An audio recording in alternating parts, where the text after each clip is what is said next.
অন্যতম যুগ্ম আহ্বায়ক হাজী মোহাম্মদ ইউসুফ আমাদের মাঝে, আমার সাবেক সহযোদ্ধা যে আমার সাথে দীর্ঘ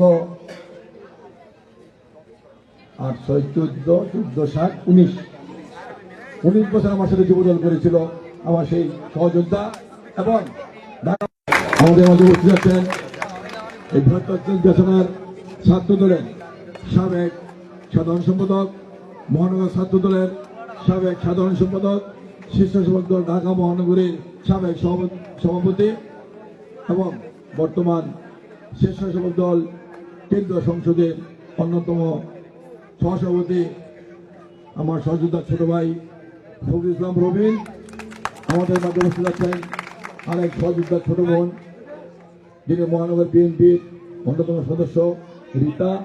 আমাদের মাঝে উপস্থিত আছেন এই ওয়ার্ড বিএনপির সংগ্রামী সভাপতি নুরুল, সাধারণ সম্পাদক তমাল ও আমাদের মাঝে উপস্থিত আছেন এই শ্রীনগর থানা যুবদলের সাবেক সভাপতি এবং শ্রীনগর থানা বিএনপির সাবেক সাংগঠনিক সম্পাদক সালামত খান সজীব, যুবদলের সাবেক সভাপতি অপু সহ বিভিন্ন পর্যায়ের নেতৃবৃন্দ, উপস্থিত ভাই ও বোনেরা, খেলার ভাইরা, আসসালামু আলাইকুম। আজকে এই ফাইনাল খেলায় যারা চ্যাম্পিয়ন হতে পারে, আজকের এই খেলায় চ্যাম্পিয়ন হয়েছেন, তাদেরকে আন্তরিকভাবে ধন্যবাদ জানাচ্ছি, শুভেচ্ছা জানাচ্ছি এবং আগামীতে আরো ভালো থাকবেন বলে আমি আশা ব্যক্ত করছি। সম্মানিত ভাই বোনেরা, আপনারা জানেন স্বাধীনতার পরে বাংলাদেশের যুব সমাজ, ছাত্র সমাজ একটি সন্ত্রাসের রাজত্বে চলে গিয়েছিল। স্বাধীনতার পরে যুব সমাজ, ছাত্র সমাজ ছিল একটি এদেশের সাধারণ মানুষের জন্য একটি আতঙ্ক। স্বাধীনতার পরে যুব সমাজ বিভিন্ন হত্যা, নারী নির্যাতন, ডাকাতি, এমনকি ব্যাংক ডাকাতির সাথে সম্পৃক্ত ছিল এই যুব সমাজ।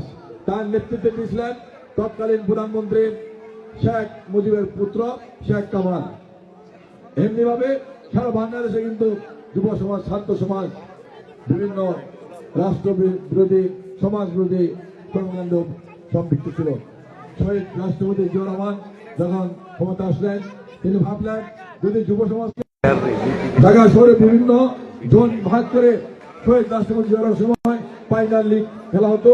সেই ফাইনাল লিগ থেকে পরবর্তী পর্যায়ে সকল জাতীয় দলের ফুটবলের সৃষ্টি হয়েছে।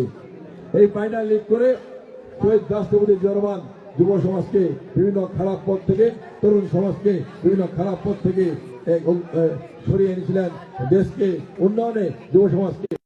আমরা মনে করি আগামী দিনে যে নির্বাচন হবে, সেই নির্বাচনে যদি বাংলাদেশের মানুষ বিএনপিকে ধানের শীষে ভোট দিয়ে জয়যুক্ত করে জনগণের সেবা করার সুযোগ দেয়, তাহলে বিএনপি তরুণ সমাজকে এবং যুব সমাজকে খারাপ পথ থেকে ফেরানোর জন্য খেলাধুলার উপর নজর দিবে এবং খেলাধুলার মাধ্যমে তরুণ সমাজকে, যুব সমাজকে ফিরিয়ে আনবে। তাই আমি বিশ্বাস করি আগামী দিনে যে নির্বাচন হবে, সেই নির্বাচনে বিশেষ করে তরুণ সমাজ, যুব সমাজের প্রতি আমাদের আহ্বান থাকবে, আসুন দেশের ঐক্যের জন্য, দেশের খেলাধুলার হাতকে শক্তিশালী করি, তারেক রহমানের হাতকে শক্তিশালী করি, তথা দেশের ঐক্য, ইসলামী ঐক্য এবং দেশের গণতন্ত্র আমরা প্রতিষ্ঠা করি। সেই আহ্বান জানিয়ে আমি আমার বক্তব্য শেষ করছি। খুদা হাফেজ। বাংলাদেশ জিন্দাবাদ, বাংলাদেশ জাতীয় জিন্দাবাদ, শহীদ অমরক এবং খালেদা জিয়া জিন্দাবাদ। ইনশাআল্লাহ আবার দেখা হবে আপনার সাথে। আসসালামু আলাইকুম।